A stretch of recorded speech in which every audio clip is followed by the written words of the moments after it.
Vasudeva Sutam Devam Kamsa Chanuramardanam Devaki Paramanandam Krishnam Bande Jagadgurum. Om.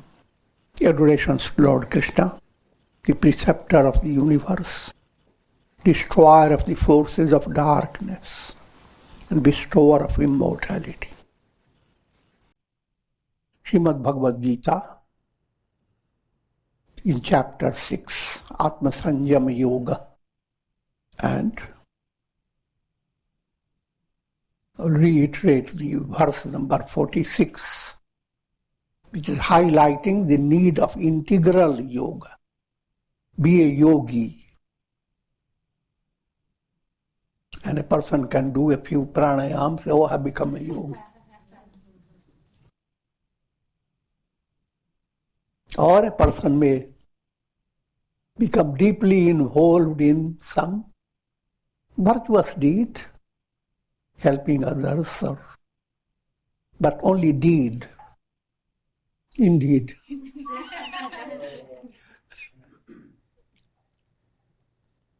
Or a person may become involved in simply singing bhajans, dancing, and waiting for more opportunities for singing and all that. It's bhakti. Or a person can simply go on meditating, nothing else. Or simply go on theoretical study of scripture after scripture. All that I have described is not real yoga. But everyone will call, I am a yogi. Or Jnana yogi, Karma yogi, Sankhya yogi, or Bhakti yogi. And there's no harm in that. All that I'm pointing you to understand, everyone starts with imperfection, grows with trial and error in every direction. But always don't justify a negative state of yours as a positive state. When you start justifying that, then it stops, your progress stops. So therefore, no matter how challenging it may be, you must understand the proper insight into what does it mean to be a yogi.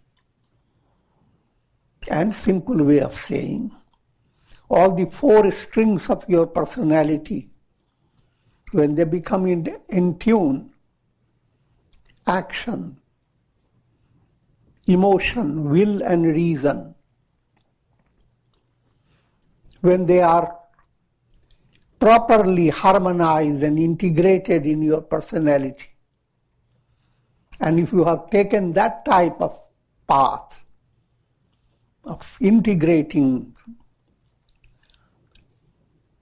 even the term integration is simply to help your mind.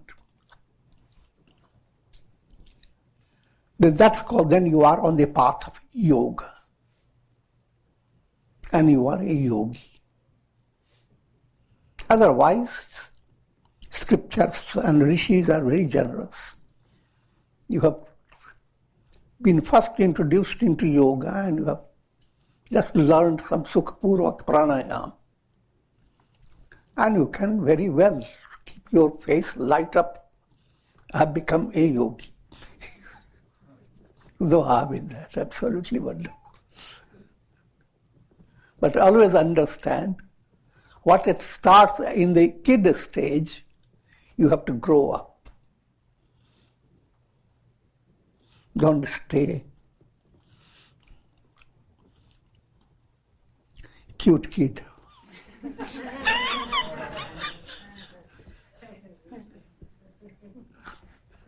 We'll bring you to a cute product.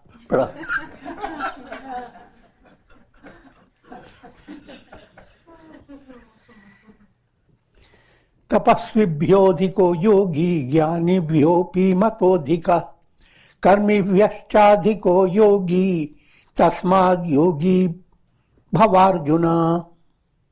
Arjuna, a yogi is greater than an ascetic. greater than a man of wisdom, and superior to the path of action. Therefore, Arjuna, become a yogi. All the four aspects I described, they are like strings. If you are not harmonized, you don't bring melody. You bring malady. So malady to melody, that's the art on the path of spirituality. Yoginam api sarvesham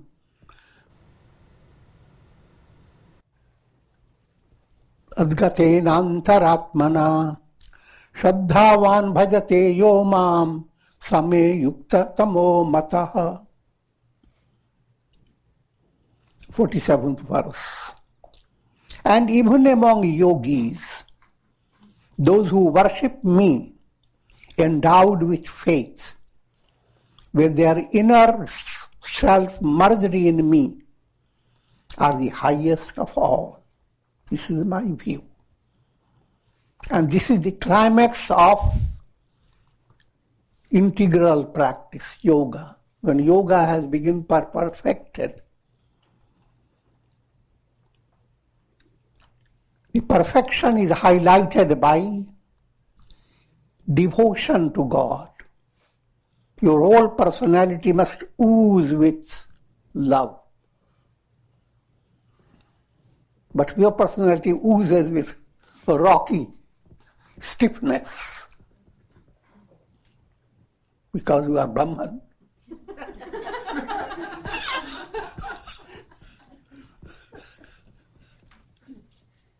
Nothing matters.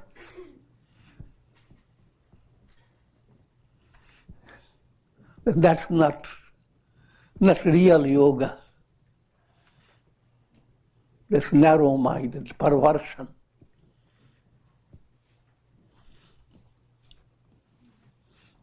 And one of the most unmistakable characteristics of yogic progress is bhakti, devotion to God. But devotion to God means having a heart that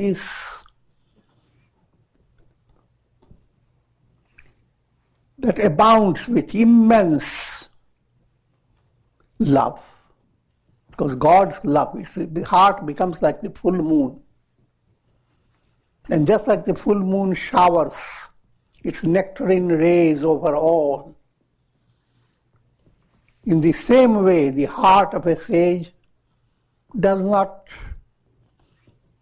go into logic. Should I send my blessing to that? How many karmas are left for that person to? I will be interrupting Brahma's work. You may bless them to attain liberation. So that type of heart, yogi doesn't have. Yogi has the heart of the full moon. And that's the most unmistakable. But you don't have the full moon. You can have a waxing moon. The more there purity at the heart level, more bhavana shuddhi, purified feeling, greater is your success. And it is authentic. Everything else can express your success, but not authentic. You can quote all the sutras of the Raja Yoga, Bhakti Yoga Sutras. You can quote many scriptures. Can be very excellent in. But if you do not have that state of the heart that brings out sarve bhavantu sukhina, if the heart does not have that bumblebee in it, that hums, may all be happy.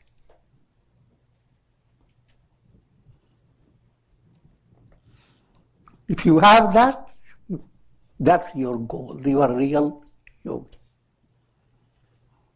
And put your mind to this broader way, you are really a religious person, no matter what religion you follow. Thus ends in the Upanishad of the Bhagavad Gita, the knowledge of Supreme Brahman, the scripture of yoga, the dialogue between Sri Krishna and Arjuna, entitled The Yoga of Meditation. And the Sanskrit sounds like this. Om Tat Saditi Srimad Bhagavad Gita Upanishadsu Brahma Vidyayam Yoga Shastre Sri Krishna Arjuna Samvade Atma Sanjam Yogo Nam Shashtho Adhyaya.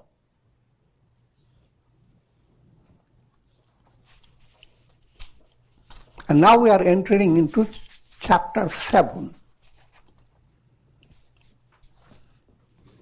It is known as Jnana Vijnana Yoga, the yoga of wisdom and realization. You may get confused. If I have already wisdom, what is meant by realization? But when these two words are put together, wisdom and realization, wisdom is referring to your intellectual knowledge, your theoretical grasp. Theoretical grasp is wonderful, but unless you bring theory into practice, your grasp is a grasshopper.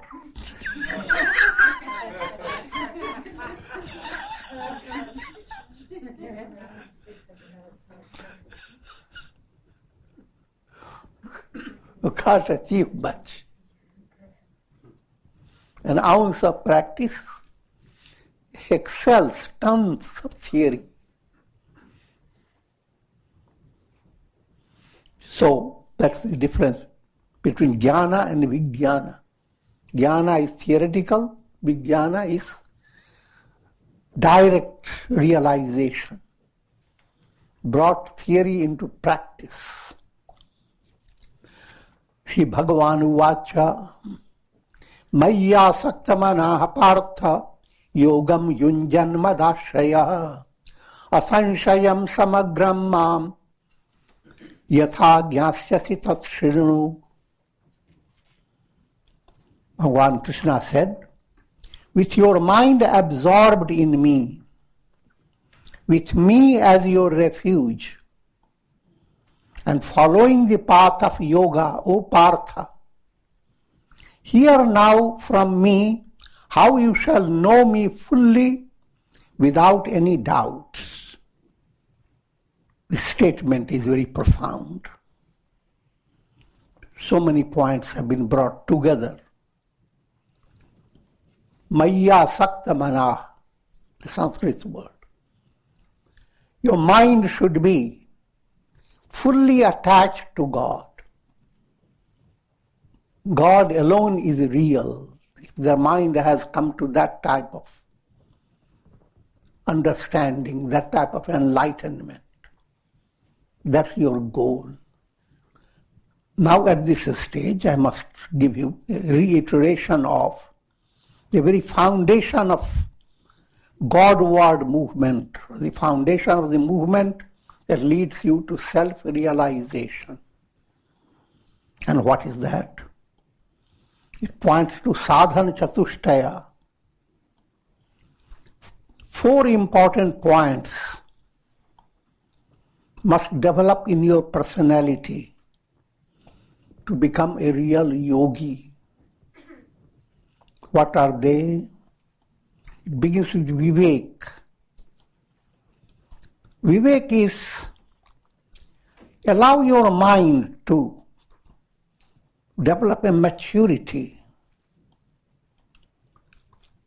of distinguishing between what is purposeful, good for you, and what is not purposeful. But since we are talking about the highest goal, distinction between the self and the not self. Yes. Essential nature of your personality is soul, that is Brahman, essentially. Think in a pot of water. Sun is reflecting in the pot, and reflected sun has lost its understanding, I am the sun, and looks for comfort and fulfillment within the pot. And also ready to kick the pot to enter another pot.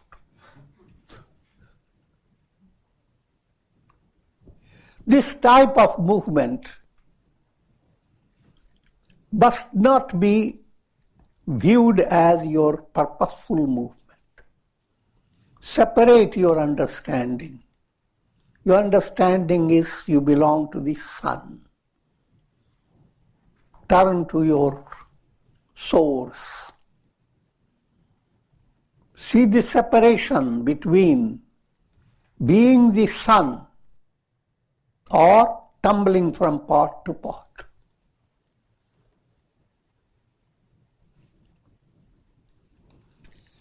If that type of insight is developing, that called vivek.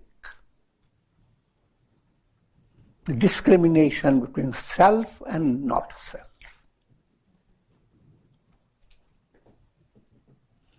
And it's very profound in your daily life.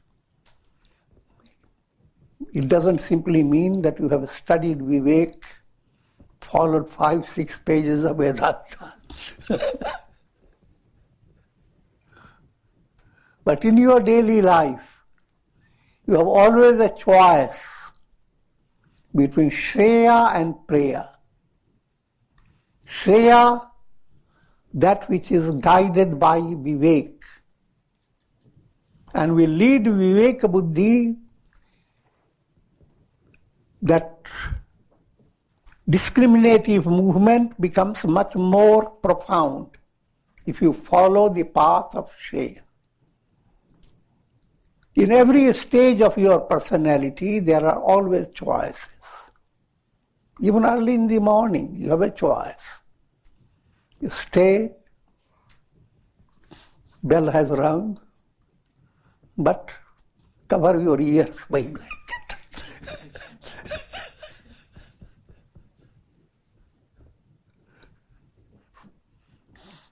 And soothe your mind by saying, sleep is a very great tonic.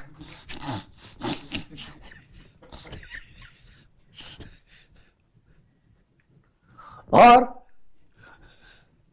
you remember how happy you are when you begin your day in a nice way. You are guided by that type of understanding.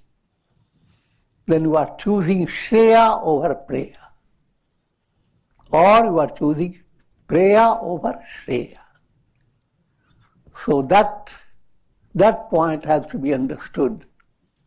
And it is a constant practice from morning till night.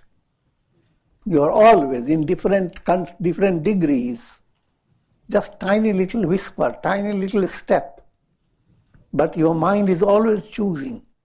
Even when you are thinking, whether you should think this line or give it up.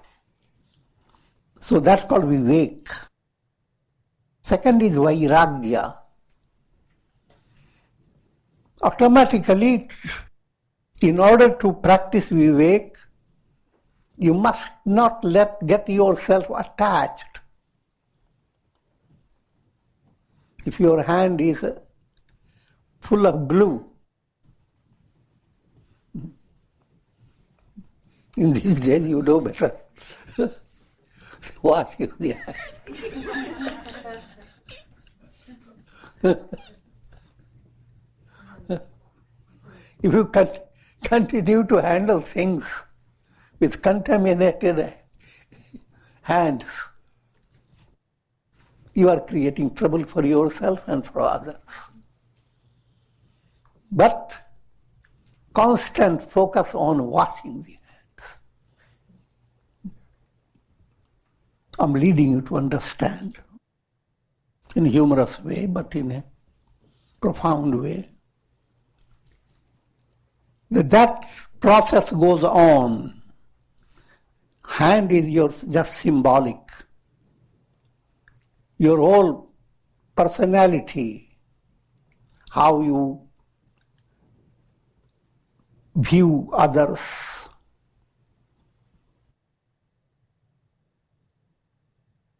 You can look at objects of the world as means of your pleasure.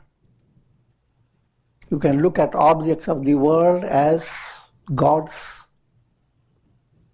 presentations, prasad.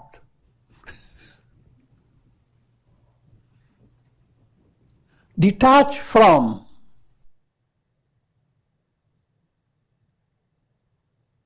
attachment, that attachment that degrades. The vairagya is called detachment. Detaching from degrading views, degrading feelings. It is not just physical detachment. Sometimes, in some stages, you may need. That depends upon your common sense. But real detachment is in your internal mental way of understanding.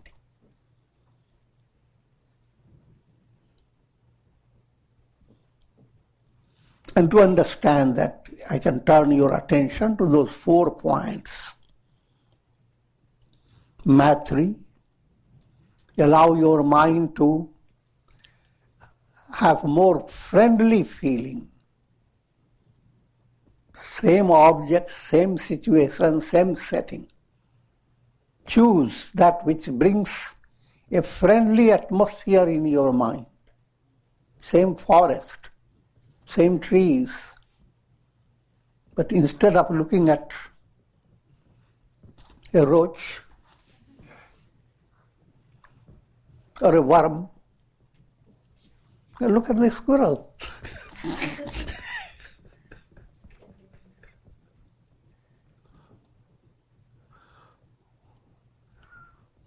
Look at the trees, develop a positive view. Consider the lilies of the field. How do they grow? Now the same forest, and now you are developing very friendly view.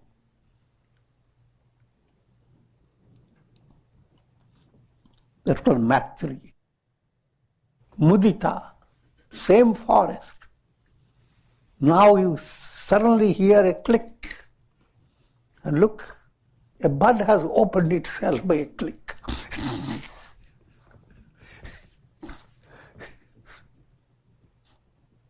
And you begin to smile.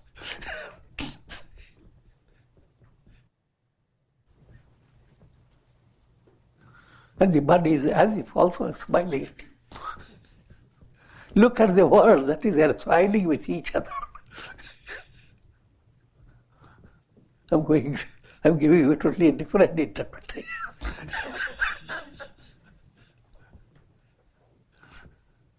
But profound. It's practical reality behind it. Because whenever we talk of those words, you always think of, now which people I should be friendly with. Which people should make me be inspiring for me. It becomes like a big problem in your mind.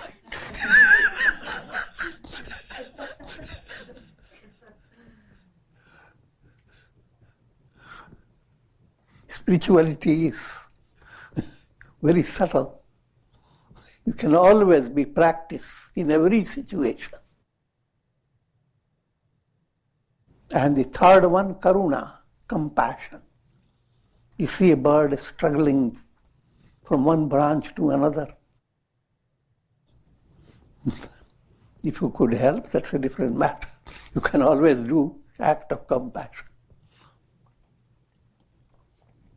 And upeksha, you see so many mosquitoes swarming and so many bees creating a whole bunch of groups of bees humming around. I'm talking in an allegorical way, Nothing against the bees. Without bees, you won't have honey.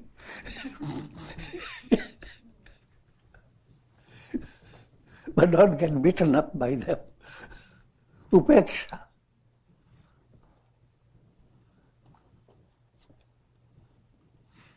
So when you are practicing these, instead of allowing your mind to be degraded, you are practicing vairagya.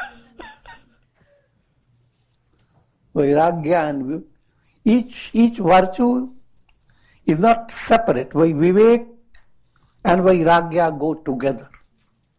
So when you practice vivek, you are automatically moving away.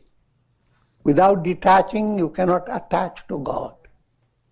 Without detaching from the unreal, you cannot attach to real.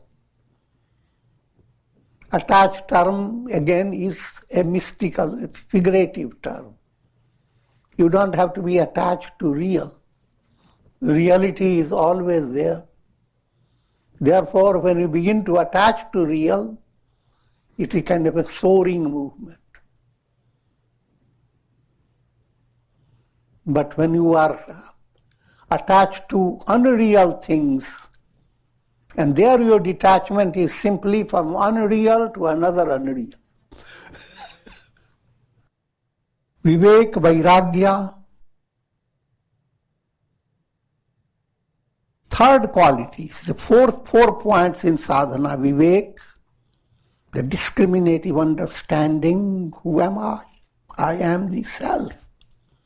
Vairagya, all the world of matter, body, mind, intellect, all that is not the self. Your ultimate project is to detach from all that is matter and be the spirit, the self. That's ultimate. But in practice, I've already explained to you what it means, vivek, vairagya.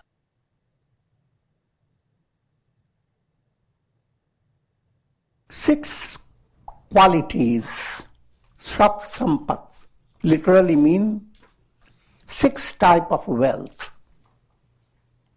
Sampat is wealth. You should be wealthy, that's it. 6 billions.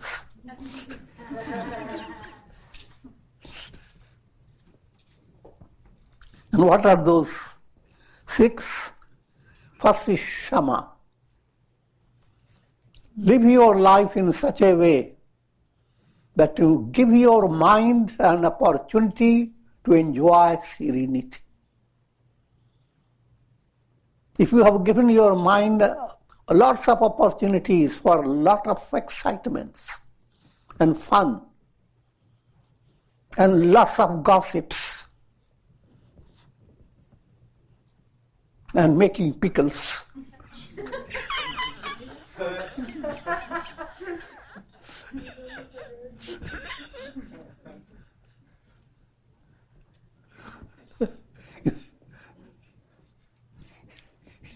you are unaware of the delight of serenity. So that becomes the art. How to bring about even half an hour, even 10 minutes, even 5 minutes of mind, relaxed and serene.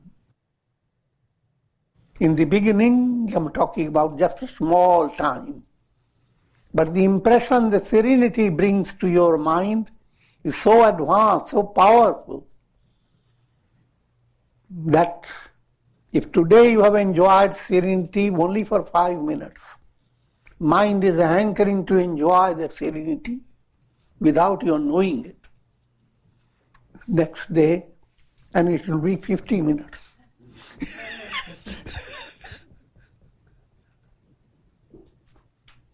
And if you are on the right track, you will be surprised. First, your movement was mathematical and your measuring the distance, how much your serenity should go. But as mind begins to delight the experience of serenity, then you move towards serenity as if you are drawn by a magnetic pull.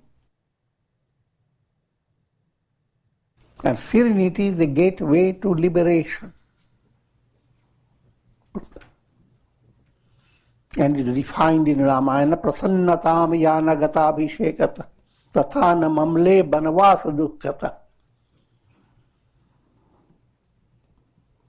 The cheerful state of Rama's face didn't glow up with elation when he was told he will be the king, and didn't diminish in its joyous expression when he was told he was banished. Both he took it with equal value.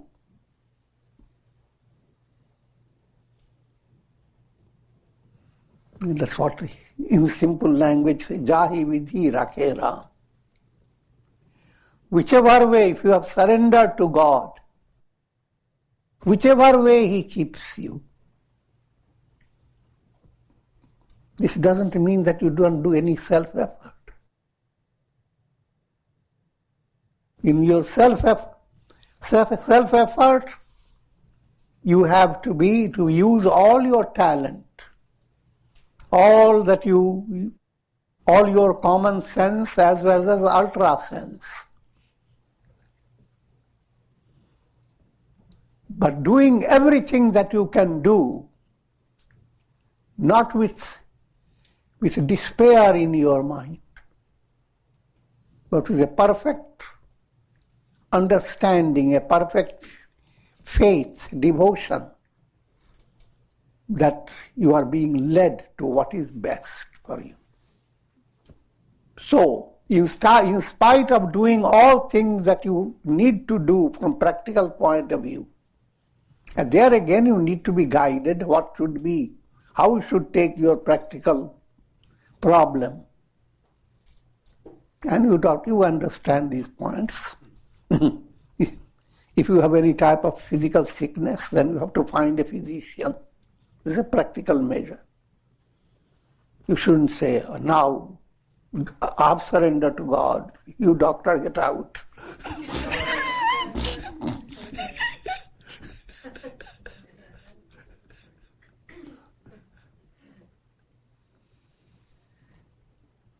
So, talking about the Shat Sampats, I have started with Shama, and all this I am telling about allowing your mind to be serene, not to be elated, not to be depressed. And that art has to be learned. That's the best spiritual art. Next point, Shama, Dhamma. Dhamma is control of mind and senses. That again is your constant project. Do not be simply led by the whims of your mind or by the urge of your uncontrolled senses.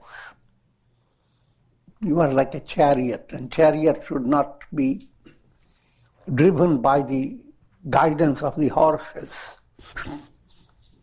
or by the drunken driver. No drunk driving.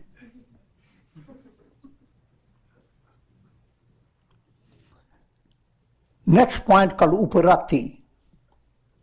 Rati means you go after fulfilling your love.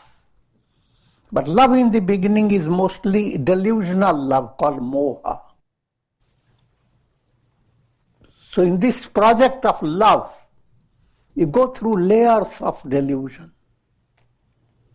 Moving away from one layer to another is a Uparati movement, a better layer.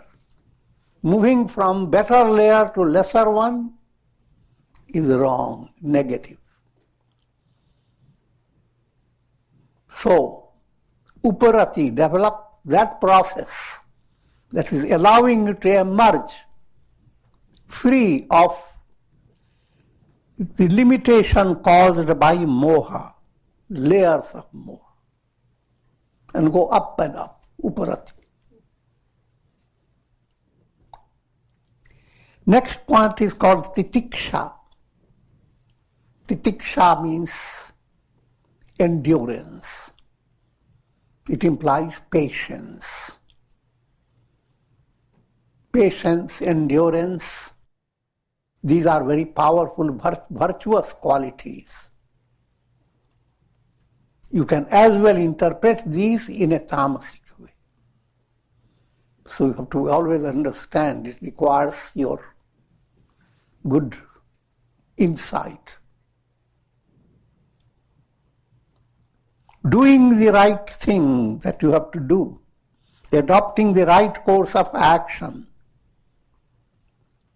and you need time, not losing your patience, but continuing to be alert to resolve your problem and to see how you move away from layers of illusion, shine with layers of joy, and ultimately complete joy. But every stage of your achievement requires patience. And practicing that patience should not be painful. It should be just like an adventurer watches a high mountain and waits with patience to have all the equipments to climb up.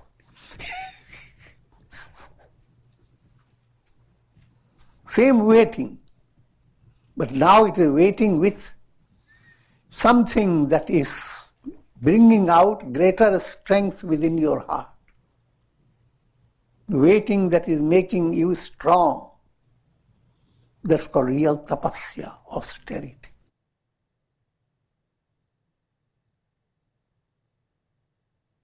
Shraddha, next great quality is faith. Must realize God's nature has already created a subtle key that can open all doors, that can remove all obstacles, and that's faith. Everyone, every soul, every baby knows who the mother is, even in the animal world. I'm joking, but the idea is intrinsic. You can't live a single day, not single hour, without faith. But faith within you is in different levels, depending upon your stage of evolution, spiritual evolution. Spiritual evolution is higher and higher, greater, when your faith becomes more and more dynamic. Not stay hidden, but begins to express itself. Faith-based movement allegorically is presented in Ramayana as Hanuman's strength. The strength that knows nothing impossible.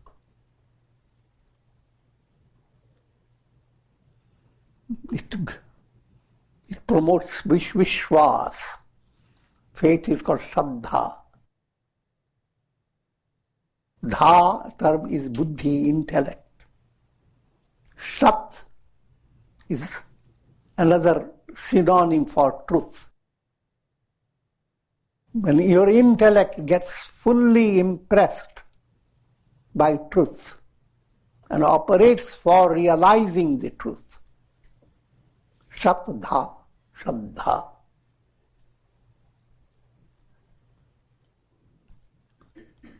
And the last of the 6 is called samadhan. Samadhan. Mind is always developing a kind of sense of contradiction. So everything is wonderful, but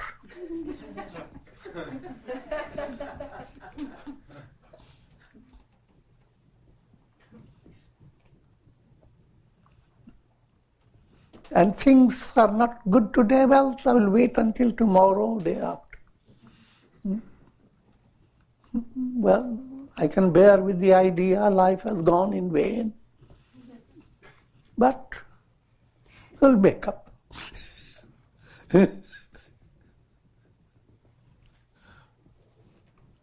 Samadhan means when you have developed the subtle sensitivity of spiritual progress, a subtle contact with Godward movement, then every situation that is being presented to you, you should not face the situation with a broken heart or a mind smashed by despair.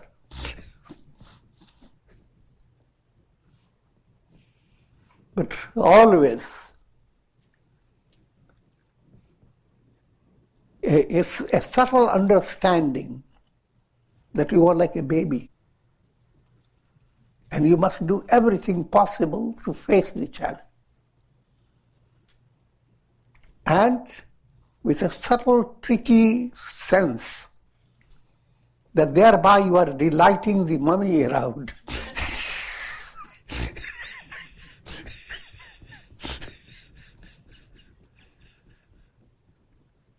You are facing challenges in your life with that type of mental attitude that God is watching over me. And nothing will go wrong, but something unexpected, miraculous is waiting for.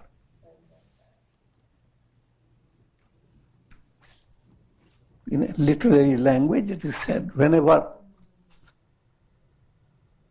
the moon emerges out of a dark cloud, it shines bright.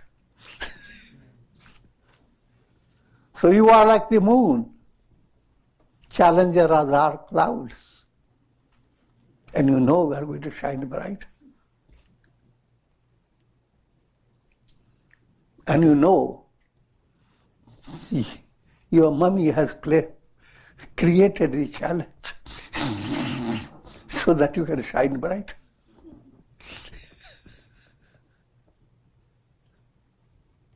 Because your mummy takes you to the bathtub.